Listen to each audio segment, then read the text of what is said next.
pertanyaannya adalah bagaimana kita memanage dan memprioritaskan kebutuhan. Jadi barang ini dibutuhkan apa tidak? Untuk barang bawaan. Oke, lanjut pertanyaan. Nah, pertanyaan berikutnya, Kak. Kira-kira hal apa saja yang harus diperhatikan untuk teman-teman PMI terkait bea cukai terbaru ini? Apa yang diperhatikan? Kalau untuk yang terbaru kan ini barang kiriman ya, barang kiriman. Penambahan barang kiriman. Betul, itu ya. Penambahan barang kiriman dalam komoditi. Di saat teman-teman mau paket, harap benar-benar diperhatikan jenis barang yang Anda kirim. Terus Anda pun juga harus tahu konsekuensinya di saat Anda mau mengirim. Sampaikan apa adanya kepada pihak jasa paket. Karena jasa paket berkewajiban berurusan clearance dokumen dengan pihak bea cukai. Jadi, berarti mending dilist semua barang-barang yang di dalam boxnya itu. Tetapi saran saya, karena saat ini diperketat, secara otomatis pemeriksaan lebih ketat lagi secara fisiknya. Jadi teman-teman mulai berpikir kembali ketimbang mengirimkan barang-barang seperti ini, takut hilang dan lain sebagainya, atau mungkin nanti akan ada hal-hal seperti ini yang tidak diinginkan. Menurut saya sih mendingan tidak dikirim. Jadi di saat pulang aja dibawa. Tapi biasanya itu para bos-bos yang di sini itu, Cece kamu barang kamu kebanyakan, lebih baik. Nah biasanya Cece kayak gitu, udah beli mahal-mahal terus dibuang kan sayang.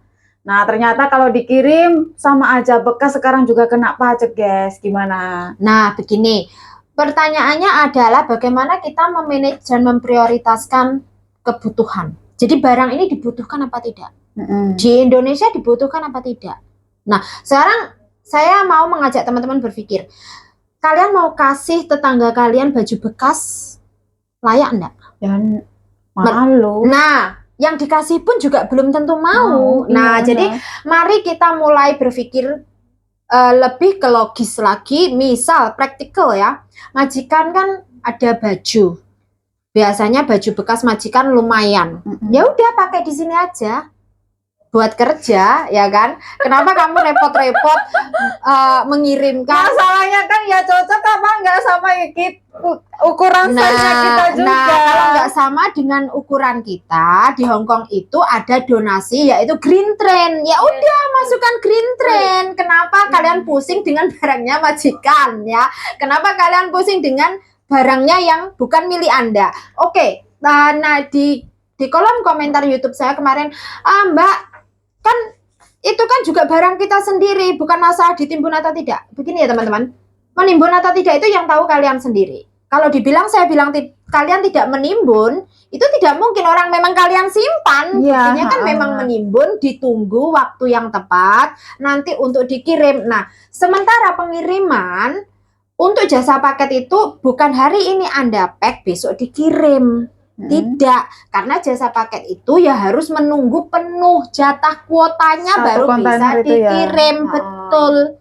Jadi kolinya itu harus penuh dulu baru bisa dikirim, baru bisa jalan. Wah, ini terus aku yang pusing nih, barang kirimanku banyak guys.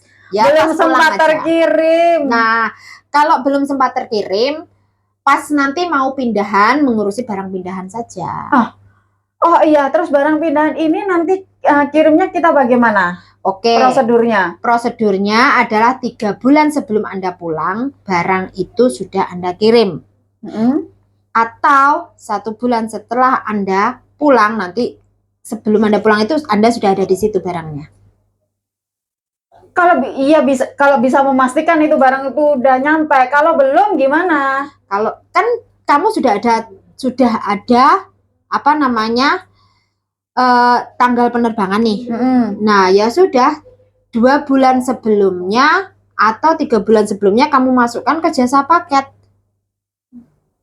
Masalahnya sih nggak pasti kan nyampainya di gitu. Nggak, 3 bulan sebelum pulang kan jelas Tovani. 3 bulan sebelum pulang Anda sudah mengirimkan, yang artinya bukan masalah Anda sudah membuat laporan kepada jasa paket memasukkan barang Anda, kan itu ada tanggalnya toh.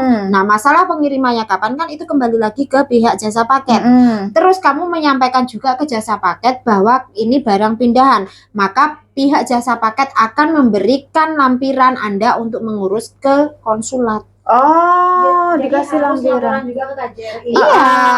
Harus dapat surat dari KJRI. Betul. Surat dari Tapi KJRI itu lampirannya harus dapat setelah kita udah di Indo atau sebelum kita sebelum dong. kita harus bawa lampiran itu ke bandara Betul. untuk laporan bahwa ini barang Betul, banyak betul, pindahan, betul. alias pulang seterusnya. Betul. Oh, Nah, begitu. Di situ kalian tidak akan dipungut bea masuk maupun pajak.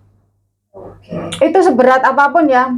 Ada jatahnya Ada juga berapa? Ada pembatasan Untuk enggak? batasannya sepertinya saya belum tahu ya. Belum tahu untuk batasannya berapa, tetapi yang kemarin temennya bos saya itu 180. 180 apa itu?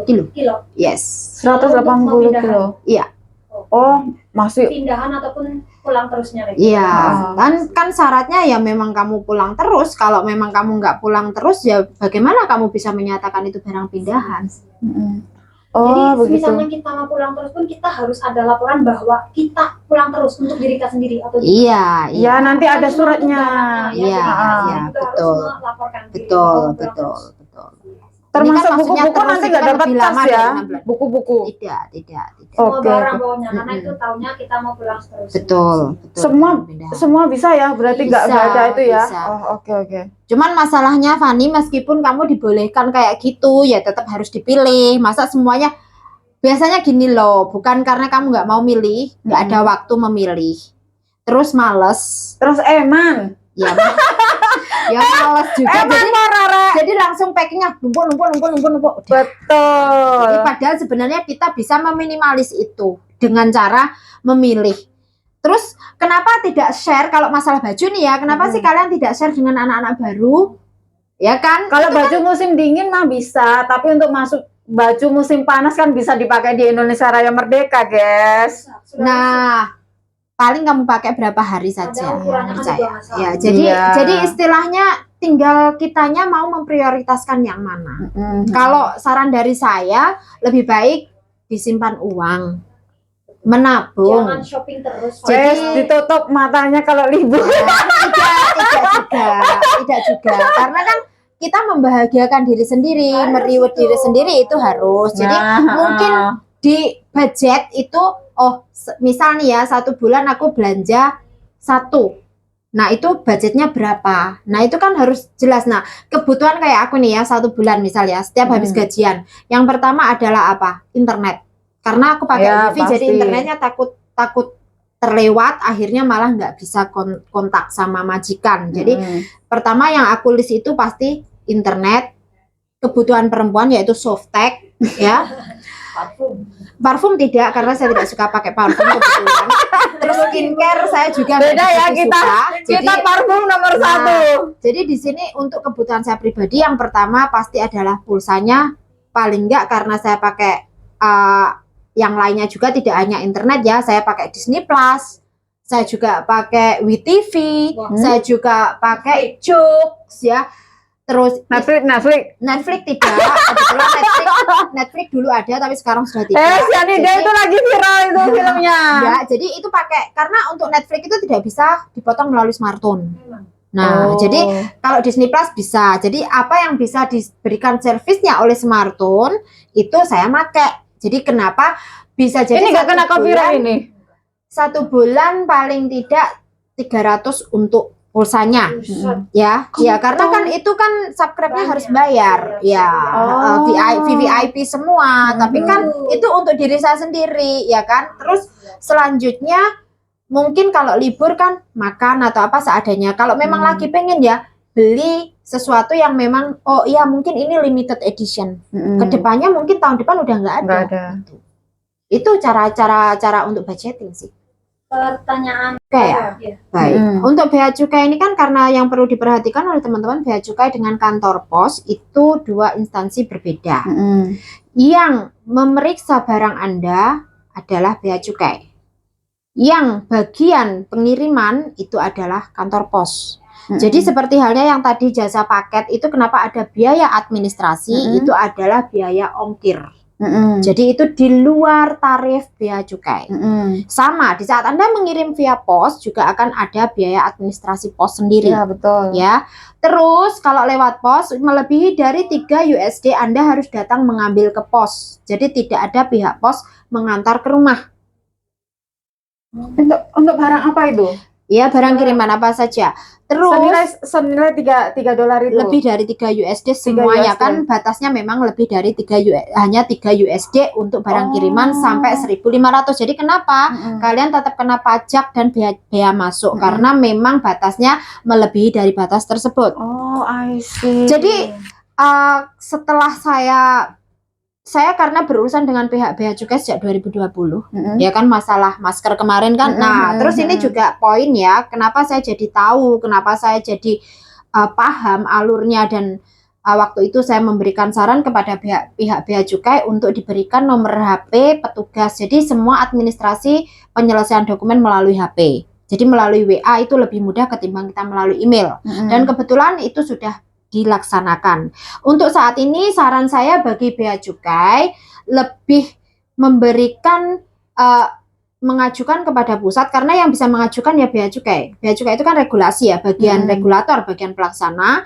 Jadi itu untuk diberikan yang berhubungan dengan misal Kemenkes, Menteri Perdagangan, Kominfo, Menteri Kesehatan. Nah, barang-barang yang mengandung ini langsung dihubungkan dengan misal sudah dicek terus pihak bea cukai langsung menghubungkan dengan pihak terkait. Jadi formnya sudah masuk di bea cukai dihubungkan kepada penerima. Jadi penerima tinggal berurusan dengan bea cukai. Jadi satu pintu administrasi penyelesaian itu lebih mudah ketimbang kita berurusan dengan beberapa segmen. Jadi karena waktunya itu sangat pendek, kita tidak memungkinkan menghubungi beberapa instansi. Jadi sementara ada pula instansi yang kontaknya memang nggak ada. Mereka hanya bisa dikontak melalui Facebook. Facebook pun bukanya lama. Ada yang hanya cuman email, hotline pun tidak diangkat. Nah, ini kan akan menjadi kendala. Jadi solusinya adalah penyelesaian administrasi secara satu pintu. Masalahnya nanti kalau penyelesaian sama pihak-pihak terkait seperti tadi Kemenkes, Kemendak kayak gitu. Nah, nanti masalahnya nanti terpadu nggak? Biasanya tahu kan, biasanya nanti ini bukan urusan aku, sana. Makanya ini kan yang kita usulkan kepada pihak kementerian kemarin, kenapa saya bilang harus duduk bersama. Jadi kenapa duduk bersama ini yang mewakili untuk mengajukan adalah pihak bea cukai, yang mana ide tersebut didapat dari kita. Seharusnya seperti itu. Tetapi karena ini kan ada dua sisi nih ya kan? Karena dari BP2MI juga mengajukan, di mana mengajukan kepada pihak bea cukai atau untuk menyeleksi barang PMI. Nah, jadi akhirnya kan rancu. Padahal sebenarnya pengirimnya PMI atau bukan itu bukan masalah gitu loh. Ya kan, tidak ada masalah gitu kan. Pengirimnya ya WNI ataupun bukan ya tidak masalah. Karena itu sudah masuk barang impor seperti itu. Masih ada pertanyaan lagi? Ada sih. Terus ini mungkin tambahan ya. Kalau kemarin kan masalah yang diajukan sama BP2MI atau Pak Beni tentang barang kiriman kan, ini kan masih barang kiriman ya. Beliau kemarin saya melihat beliau live. Sebenarnya saya melihat beliau live, tapi saya sudah tahu apa yang beliau maksud karena memang itu sudah sempat saya kirimkan surat terbuka kepada beliau dan merespon, tapi respon beliau tidak sesuai dengan apa yang dimaksud, yaitu begini. Beliau menyatakan kategori untuk barang kiriman relaksasi belum direalisasikan atau belum diimplementasikan, belum disahkan. Jadi teman-teman itu harus tahu, belum disahkan ya, hanya diusulkan ya kepada presiden. Baru diusulkan. Betul. Ya. Dan beliau menyatakan presiden menyetujui, tetapi sampai hari ini belum ada kejelasan. Catat. Dilanjut kembali. Sesuai dengan relaksasi yang dimaksud BP2MI atau Pak Beni Ramdhani adalah beberapa kategori. 1. Pengiriman barang hanya 1.500 USD itu 3 kali. Berarti Dalam 1 tahun. 500. Betul, jadi sekali kirim Anda hanya boleh kirim 500 USD. Loh kok gitu? Makanya, bentar, didengarkan dulu ya. Oh. Selanjutnya, Anda harus berupa, Anda harus PMI. Yang menunjukkan Anda PMI, Anda harus aktif IPMI ditunjukkan. Kita sudah punya ya IPM? Iya, dan masih harus meminta surat dari KJRI. Jadi sebenarnya menurut saya justru tidak efektif. nggak efisien. Ya, nggak efisien karena dan beliau juga menyatakan itu ada 3 kategori lagi. Itu ada PMI yang legal dan ilegal, prosedural, unprocedural. Nah, di sini dia nggak tahu bahwa beliau ini nggak paham bahwa apa sih PMI unprocedural, apa sih PMI legal ilegal, ya kan? Nah, sementara itu perspektif pandangan dia di Indonesia. Unprocedural itu yang tidak tercatat di BP2MI, yang katanya perorangan dan lain sebagainya. Lah sementara di luar negeri itu kalau Anda itu undocumented kan kamu nggak punya identitas. Bagaimana kamu bisa mengirim? Ya kan? Kan yang ditanya kalau kita mau mengirim barang paspor sama Hongkong ID. Malah ribet ya. Ya, sampai hari ini kan kita pengiriman barang melalui jasa paket kan ditanyakan itu. Iya, sekarang bahkan ada paspor juga. Nah, sekarang pertanyaannya, kalau dia undocumented, bagaimana dia bisa mengirim barang dan menunjukkan Hongkong ID-nya? Ayo, Mbak. Nah, jadi di sini kita itu harus berpikir logis. Kenapa saya tidak terima? Kenapa saya tidak setuju dengan usulan beliau? Karena tidak masuk poin membantu. Betul, padahal sama-sama warga negaranya. Betul, kan? Kalau memang mau mengusulkan untuk ini, ditingkatkan aja batas minimalnya. Berarti gimana? Begini, kan itu batas minimal barang kiriman 3 USD. Ya kalau memang mau dikhususkan buat PMI ya langsung dibebaskan minimal 500 USD loh, mau kirim berapa aja terserah, kalau melebihi itu yang lebihnya baru dikenai biaya masuk dan pajak loh. Simple kan? Tapi juga dengan catatan harus barang yang bukan barang bekas. Anda mau apa? Baru semua ya. Itu bisa menguntungkan negara, juga bisa menambah pemasukan negara. Tetapi lewat barang kiriman itu tadi. Tetapi PMI juga akan berpikir mulai memanage keuangan dan kebutuhan mereka juga. Jadi nggak setiap hari aku mau shopping beli ini itu. Betul sekali. Nah, jadi meskipun katakan impor tax-nya berkurang dari kita, kan impor tax tidak hanya dari kita, dari perusahaan gede-gede lainnya kan yang memang mereka jual ekspor impor ya tetap mendapat pemasukan. Jadi sebenarnya PMI nggak mengirim barang itu negara ya nggak rugi. Yang rugi siapa?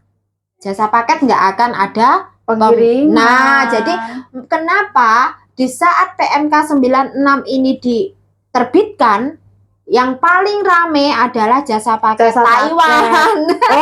Jasa Taiwan sini Taiwan. Juga, sini juga loh. Nah, makanya karena mereka merasa bisnisnya bisa-bisa kolaps, bisa-bisa berkurang, belum begitu rame ya, sih daripada Taiwan. Nah, makanya jadi kenapa ini saya berbicara seperti ini adalah mengajak teman-teman secara perspektif positif, ya kan? Positifnya adalah satu, kita tidak lagi konsumtif, tapi kita bisa lebih produktif. Aduh, ya. Iki, nah iso mulai ditutup para ben ora satuku terus. Terus kita akan juga mulai belajar manajemen keuangan, ya kan? Ya, ditambah lagi pengiriman paling juga sekali di saat kita mau pulang atau nanti menambah bagasi. Selalu ada solusi, bukan berarti di saat peraturan ini diterapkan Anda tidak ada solusi, ya kan? Nah, bedanya setelah ini, kalau ini sudah diterapkan dan ternyata barang Anda ini datang di saat penerimaan setelah tanggal ini, bagaimana? Apakah akan dikirim balik atau apa? Atau Nah itu bagaimana itu? Nah ini yang membingungkan saya. Ini belum ada ketentuan dari pihak bea cukai akankah direekspor ataukah dimusnahkan. Jadi ini belum ada ketentuannya. Sayang kalau dimusnahkan, kita sudah capek-capek kirim dari sini kan? Ya itu dia, cuman kan kalau dulu waktu berurusan sama masker kirim ke Magetan masih ingat? Masih. Nah itu fightingnya luar biasa. Ya,